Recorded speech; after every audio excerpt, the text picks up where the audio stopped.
কবি রবীন্দ্রনাথ ঠাকুরের লেখা কবিতা সোনার তরী। গগনে গরজে মেঘ ঘন বরষা, কুলে একা বসে আছি নাহি ভরসা। রাশি রাশি ভাড়া ভাড়া, ধান কাটা হলো সারা। ভরা নদী খুঁড়ো ধারা, খড় পরশা।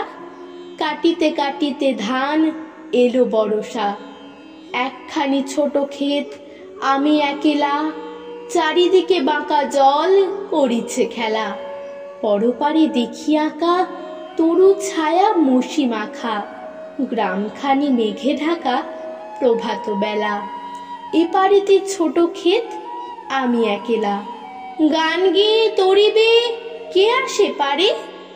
দেখে যেন মনে হয় চিনি উহারে, ভরা পালে চলে যায় কোনো দিকে নাহি চাই। ঢেউগুলি নিরুপায় ভাঙে দুধারে, দেখে যেন মনে হয় চিনি উহারে। ওগো তুমি কোথা যাও কোন বিদেশে, বারেক ভিড়াও তরি কুলেতে এসে। যেও যেথা যেতে চাও, যারে খুশি তারে দাও, শুধু তুমি লয়ে যাও ক্ষণিক হেসে। আমার সোনার ধান কুলেতে এসে, যত চাও তত লও তরণী পরে। আর আছে আর নাই দিয়েছি ভরে, এত কাল নদী কূলে যাহা লয়েছিনু ভুলে।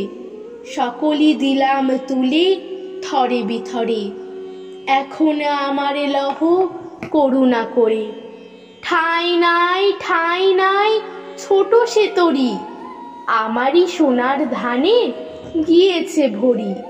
শ্রাবণ গগন ঘিরে ঘন মেঘ ঘুরে ফিরে, শূন্য নদীর তীরে রহিনু পড়ি। যাহা ছিল নিয়ে গেল সোনার তরী। ধন্যবাদ।